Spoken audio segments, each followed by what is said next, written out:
Bonjour à tous. On commence d'abord par les adieux de Mohamed El Nokali au chef de l'État. Le diplomate égyptien est enfant de mission dans notre pays. Il est donc allé dire au revoir au président Faure Gnassingbé, à qui il a par ailleurs remis un message de son président, le président égyptien Abdel Fattah el-Sisi. La coopération bilatérale entre le Togo et l'Égypte a été également évoquée au cours de cette audience. Les précisions du diplomate égyptien au micro de Arnold Kidifou.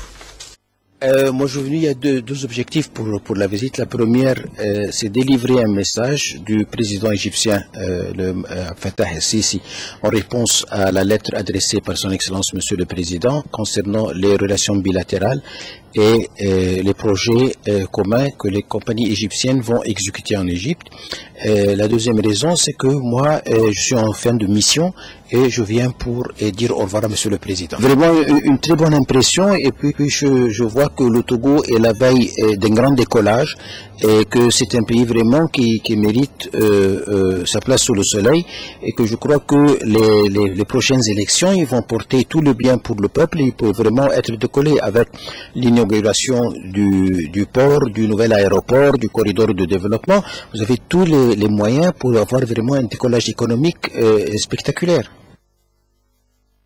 Voilà, l'audience accordée donc ce matin par le chef de l'État. On en vient maintenant à notre premier titre, la 5e réunion du comité de pilotage du projet d'appui à la gestion des ressources humaines en santé et du médicament. C'est une rencontre périodique. À l'ordre du jour, ce matin, le point sur l'exécution des activités du premier plan d'engagement technique et financier. Deuxième point, la validation des activités du deuxième plan. Il court, ce deuxième plan, de février à décembre. C'est le Premier ministre qui a présidé les travaux ce matin, ce jeudi. Denis Baga. Cette 5e réunion du comité de pilotage du projet d'appui à la gestion des ressources humaines en santé et du médicament, marquée par la présence du Premier ministre Kwesi Siliagoji Ahumesunu, témoigne de la volonté du gouvernement togolais de ne ménager aucun effort à tous les niveaux afin d'assurer aux populations des soins de santé de qualité. L'atteinte de ce noble objectif passe par le renforcement de la gouvernance et le pilotage du système de santé, l'amélioration de la disponibilité des ressources humaines en quantité et en qualité, et l'accès aux médicaments, aux produits et aux technologies médicaux à moindre coût. En somme, des préoccupations prises en compte par le projet d'appui à la gestion des ressources humaines en santé et du médicament, dont les activités sont passées en revue lors de cette rencontre. C'est de pérenniser tout ce qui a été déjà fait et de continuer sur ce qui est prévu. C'est la réhabilitation de pharmacie régionale d'approvisionnement de la CAMEG et de Dapan, de Kara, de Sokolé et de Palimé. C'est la réhabilitation des institutions de formation. Là encore, c'est les ressources humaines, c'est les écoles nationales d'auxiliaires médicaux, les écoles nationales des sages-femmes, l'école nationale des aides-soignants de Soukoude, et également c'est de pouvoir permettre, aujourd'hui vous savez que la formation se fait par le système LMD, donc c'est d'aider à élaborer des référentiels pour pouvoir permettre des curricula pour ces écoles de formation. La réalisation de tous ces projets se fera avec l'accompagnement de l'Agence française de développement AFD qui a débloqué environ 5 milliards de francs CFA. La transparence dans la gestion de ce fonds et les efforts déployés par les différents partenaires pour l'atteinte des objectifs ont amené le directeur de l'AFD à se dire confiant dans la mise en œuvre de ce projet. Nous avons des équipements qui arrivent au niveau des écoles de formation, nous avons des nouvelles filières, nous avons probablement plus de 1000 jeunes et jeunes hommes, jeunes femmes qui seront formés pour travailler dans le monde de la santé au profit des populations, et pour moi c'est quelque chose de très important. L'autre volet, c'est le volet pharmaceutique. La CAMEG, ses réseaux de distribution, sécuriser une structure qui est nécessaire pour avoir un médicament de qualité suffisamment approvisionné et que les populations puissent avoir accès à tous ces biens de première nécessité. Donc c'est vraiment notre préoccupation pour l'année 2015 et en espérant qu'effectivement pour les années futures on voit le bénéfice dans l'ensemble du pays.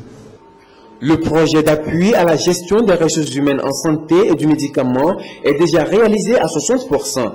L'impact sur les prestations en soins de santé est réel en termes de formation et de recyclage du personnel soignant, mais également en disponibilité de médicaments à travers la CAMEG. Voilà pourquoi le Premier ministre a appelé les différents partenaires à mettre tout en œuvre pour le réaboutissement du projet, mais également à explorer des pistes pour sa pérennisation. Le chef du gouvernement a salué l'excellence de la coopération entre la France et le Togo, une coopération agissante à travers, entre autres, cet appui de l'AFD au ministère de la Santé, concrétisé ici par le projet d'appui à la gestion des ressources humaines en santé et du médicament. Encore un mot de santé et direction Agbavé. Pourquoi Agbavé ce soir? Situons-nous tout d'abord. Agbavé, eh bien, c'est dans le canton d'Azaou, c'est dans la préfecture d'Agou.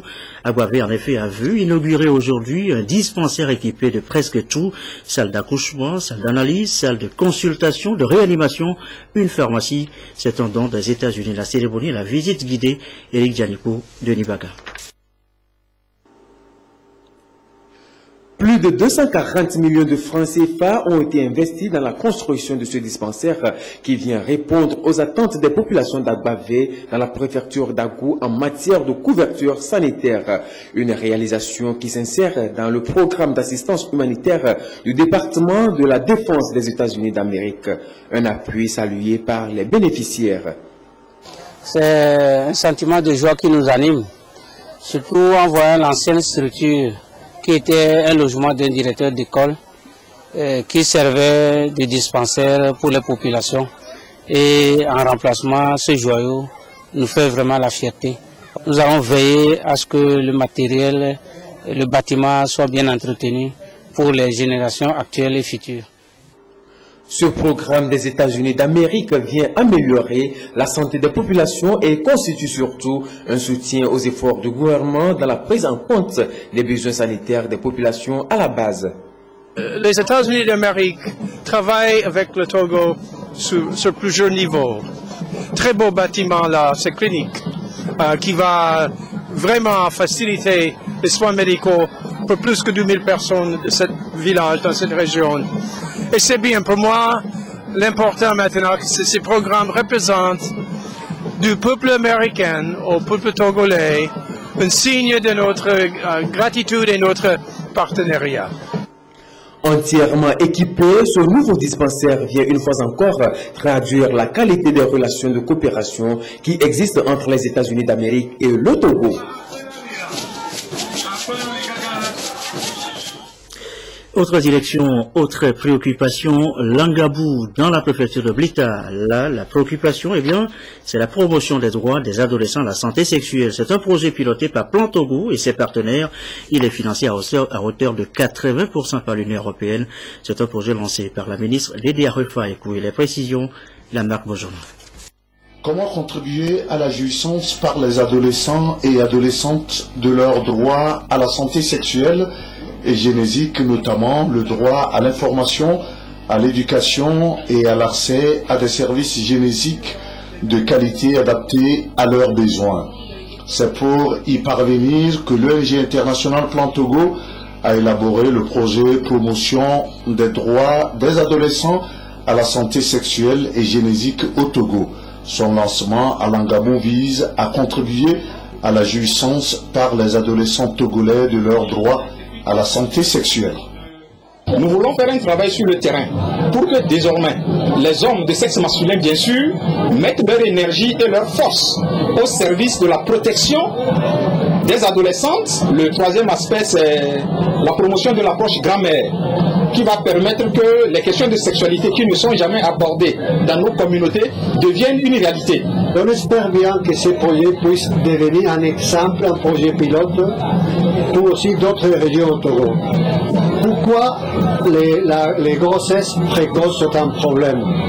Parce qu'en écartant des filles de l'éducation, en fait, on est en train de limiter la potentialité à continuer à vous développer. Ce projet d'un coût total de 5,1 millions d'euros, soit 3,35 milliards de francs CFA, est financé à 80% par l'Union européenne et 20% par l'ONG Plan. Avec une durée de 5 ans, son lancement a été présidé par la ministre de l'Action sociale. Le gouvernement a beaucoup d'actions pour soutenir justement cette lutte contre les grossesses précoces.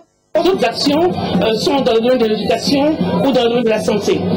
Mais nous savons qu'il faut encore plus d'actions. Et c'est pour cela que nous saluons cette initiative de Plan Togo qui vise à renforcer l'accès à l'éducation, à la santé sexuelle et à la santé de la reproduction à nos adolescents. Les principaux bénéficiaires du projet sont les adolescents des 870 villages des régions centrales et plateaux. Le projet permettra un changement dans le processus d'information afin de faire évoluer les normes sociales qui sont à l'origine de nombreuses violations des droits à la santé sexuelle. Un projet financé, donc nous vous le disions, à hauteur de 80% par l'Union européenne. Son chef, Martinez Berlanga, a fait de sa présence dans le Bléta une pierre deux coups. D'abord, le lancement du projet promotion des droits des adolescents à la santé sexuelle. Nous en parlions tantôt dans la foulée. La visite des réalisations d'un autre projet, celui des droits de l'enfant à l'eau potable et à la santé environnementale. Un projet démarré il y a 4 ans. Pour le récit, nous retrouvons la Marc Beaujolin dans cette correspondance. Le projet promotion des droits de l'enfant à l'eau potable et à la santé environnementale dans la préfecture de Bléta poursuit son chemin. Démarré depuis 4 ans, le projet est censé durer 5 ans. Cette visite de la délégation de l'Union européenne et les responsables de Plan Togo à Yalombe vise à toucher du doigt ce qui est fait depuis 4 ans dans l'exécution de ce projet pour le bien-être des enfants. Les résultats acquis en termes d'effet d'impact sur le projet. Nous avons l'exemple de réalisation des forages, des nouveaux forages, et de la réhabilitation des anciens forages équipés de pompes à motricité humaine. Disons que c'est un projet classique, d'assainissement avec 2 singularités. Gestion communautaire d'un projet pour seulement dire aux communautés qu'elles sont responsables de leurs propres affaires, de leur développement.